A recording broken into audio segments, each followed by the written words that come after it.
With my experience, all front calipers, especially that do most of the braking power in any automobile, must be serviced. A car can't just clean itself or move itself, particularly its piston, as we're looking at a caliper upside down with its rubber seal around the shiny circumference of the piston. The piston is inverted. There is a pressure clamp with a turn spline on top of a 3/8 drive socket. The socket is touching the top of the inside of the piston. So a piston rides in and out of the cylinder of the circumference with a inner rubber seal, which we cannot see. An exploded view is available online. But in this caliper, like most all calipers, it has a seal on the inside and on the outside. We're looking at the rubber seal, which is mainly a dust seal. If there's any leaks coming out of there, that means the inner seal, which is like an O-ring, is bad. Calipers are famous for rusting. They're in the most notoriously damaging, wet, salty, dusty, dirty environment. Most vehicles do not get serviced with removing and flushing brake fluid, so the caliper piston is forced to try and survive and function normally against water, which rusts the inside of the cylinder and the piston, and dirt, and if there's any leaks, forget it. The caliper is shot. At this point, we're looking at a replacement caliper. I replaced both of these. They're O'Reilly's product. They're new, so we think.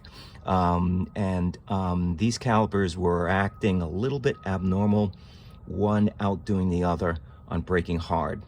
And the hard braking test, not slamming on the brakes. This car in particular doesn't have TPMS. This is a 2008 Toyota Matrix Basic, which is equipped with a sports car 5-speed manual transmission to give the driver that sports car feel, and to take away the TPMS, which would vibrate around turns and cause a fading problem in the brakes, and the sports car driver could crash in a turn. So ABS, there's different levels and qualities of ABS, but I haven't driven a car that has super sophisticated or sensitive or applicable TPMS in a sports car turning situation and riding and hitting over bumps. ABS can be terrible.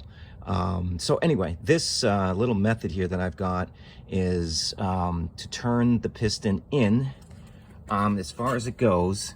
After I remove this, you can see me turning it in now, and then it gets to a point where I call it bottoming out, and it's just about to do that. I'm doing this by hand.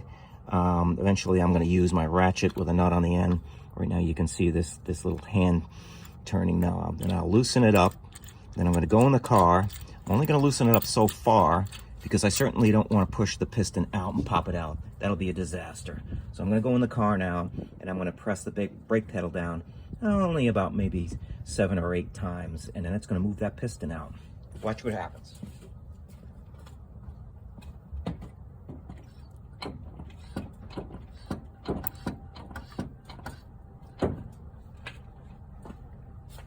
I only pumped 6 times, and that was enough. Now, I've done it further before, up to 10 times, but right now I'm working on the inner circle, the inner tolerance. This is really more than what this piston would push out. And what happens is since there's so little movement in these things, they start to stick, and they start to malfunction and become uneven, or just fail completely, wear out the pad, and then eventually the rotor, and you don't have brakes at that point. So there it is, in and out, and then this car is going to get flushed with new .4, and she's going to brake beautifully. But you have to maintain these things. This is a nice little service.